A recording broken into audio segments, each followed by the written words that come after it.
আজি আমি এটা অতি গুৰুত্বপূৰ্ণ টপিকৰ ওপৰত আলোচনা কৰিম যে কেছবুক কেনেকৈ প্ৰস্তুত কৰা হয়। এইটো আমি শিকাৰ আগতে কেছবুকৰ বিষয়ে কেইটামান কথা ক'ব খোজো যে কেছবুকে হয়তো একমাত্ৰ একাউণ্ট যিখন পৃথিৱীৰ সকলো ধৰণৰ ব্যৱসায় প্ৰতিষ্ঠানত প্ৰস্তুত কৰা হয়। ৰাস্তাৰ কিনাৰৰ এখন সৰু দোকান হওক, এটা মিডিয়াম স্কেল বা স্মল স্কেল ইণ্ডাষ্ট্ৰী হওক বা এটা ডাঙৰ MNC কোম্পানী হওক, সকলোবিলাকতে কেছবুকখন মেইনটেইন হয়। নামটো হৈছে cashbook. So' that is a book for the cash, নগদ ধনৰ বহী। আমি ইয়াত একাউণ্টছ শব্দটো ব্যৱহাৰ নকৰোঁ কাৰণ এখন পিয়ৰলি একাউণ্টছ বুলি ক'ব নোৱাৰি, ইয়াক মেইনলি ছাবচিডিয়াৰী বুক বুলি কোৱা হয়। আমি যেতিয়া কেছবুকখন প্ৰস্তুত কৰোঁ, দ্য কেছ শব্দটো লিকুইড এছেট।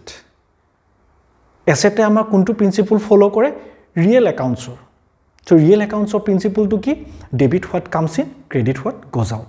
তাৰ অৰ্থ হৈছে আমি যেতিয়া কেছবুক প্ৰস্তুত কৰোঁ, যদি ব্যৱসায়ৰ হাতলৈ নগদ ধন আহে তাক আমি ডেবিট ছাইডে লিখিম, যদি ব্যৱসায়ৰ হাতৰ পৰা নগদ ধন ওলাই যায় তেতিয়াহ'লে আমি তাক ক্ৰেডিট ছাইডে লিখিম। এইখন কেছবুকৰ এটা ফৰ্মেট, এইটো ডেবিট ছাইড, বাওঁফালে ডেবিট ছাইড, সোঁহাতে ক্ৰেডিট ছাইড।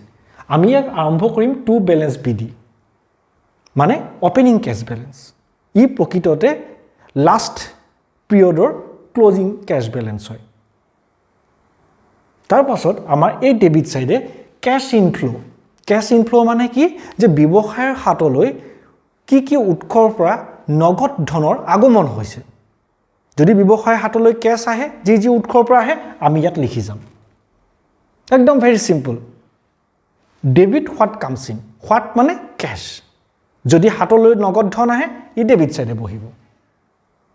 ঠিক সেইদৰে আমি ক্ৰেডিট ছাইডে কি লিখিম? যি যি চেনেললৈ ব্যৱসায়ৰ হাতৰ পৰা নগদ ধন ওলাই গৈছে।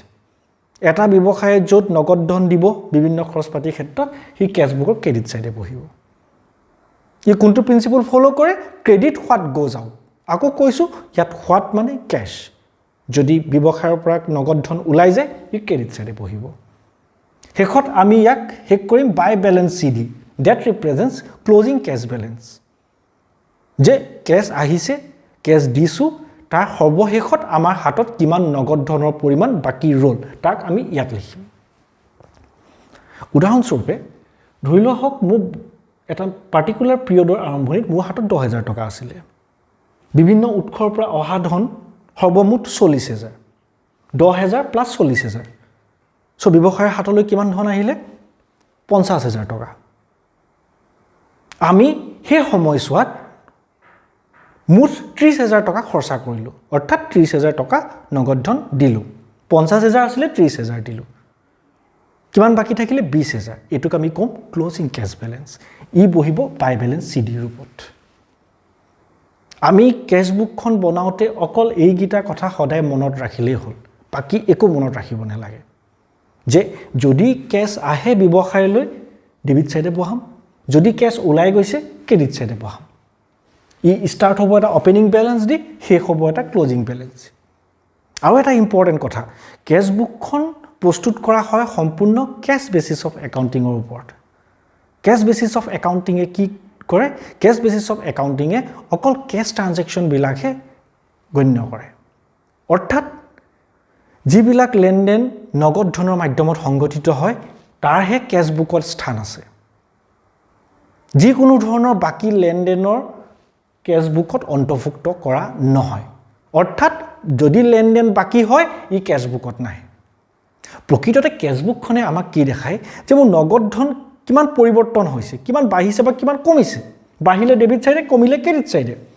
যদি নগদ ধনৰ পৰিমাণ একেই আছে এটা লেনদেন সংঘটিত হোৱাৰ পাছত, বঢ়াও নাই কমাও নাই, তেনে ডেফিনেটলি কেছবুকত নাহে। কাৰণ বাকী ট্ৰানজেকশ্যন, ইয়াৰ ফলত নগদ ধনৰ কোনো সাল সলনি হোৱা নাই।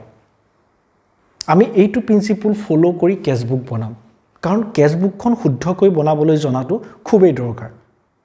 প্ৰত্যেকটো প্ৰতিষ্ঠানতে এটলিষ্ট একাউণ্টছ প্ৰিপেয়াৰ নহ'লেও কেছবুকখন মেইনটেইন কৰা হয়, আৰু আমি প্ৰত্যেকে কেছবুকখন শুদ্ধ ৰূপত বনাবলৈ জনা উচিত।